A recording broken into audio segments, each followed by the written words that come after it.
Hello everybody, thank you so very much for tuning in. I'm located right now in Jamaica in a place called Whitehouse, similar to your White House in Washington, same name, in Westmoreland. We are in the western side of Jamaica. For those of you who are familiar with Negril, we are just about an hour away. A couple of days ago we went through the most devastating hurricane that we have ever had in our history. I don't think anyone like this have ever happened in the world. Right now our community is devastated. Many people, some people have lost their lives, people have lost their livelihood, people have lost their homes, a lot of people have lost their homes. There are some folks like myself, I lost to my bedroom roof. Some people have lost windows. There's a couple of dead persons who have lost their lives. But in all things we give God thanks. We thank Him because this hurricane did not come in the night. It came in the daytime when we could manage ourselves a little better. It's hard, it was rough, very, very rough, to having to brace your door like my wife and I did, both our doors, to keep the door from shattering and the wind and the rain from coming in. That would have created more problems for us.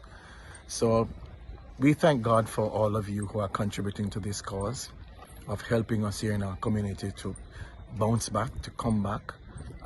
We need a couple of stuff, yes. People need roofing for their houses, generators. Like myself, I need a generator. We need water and toiletries and food, of course.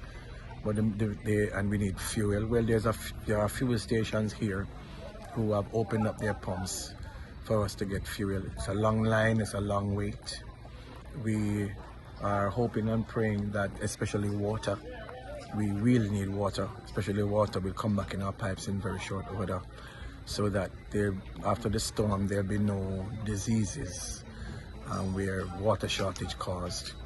But we give God thanks, and we want to appreciate all of you who are contributing to this move to help us as we recover.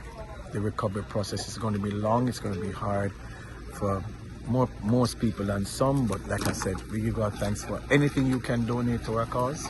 And I know the good Lord will bless you. David said, in all things we give thanks. And we thank God for, in our area, we have only lost one lady to the storm. Unfortunately, she ran outside and she got caught with something and she bled to death in the midst of the storm. But at any rate, we give God thanks. There's not much loss of life, just one lady. And it's so very sad. One is one too many. But we thank you for any support you can give to help us as we recover from this storm. We will recover, it will take time, but by the grace of God and your help, we will recover even faster. So God bless you and thank you for listening to us.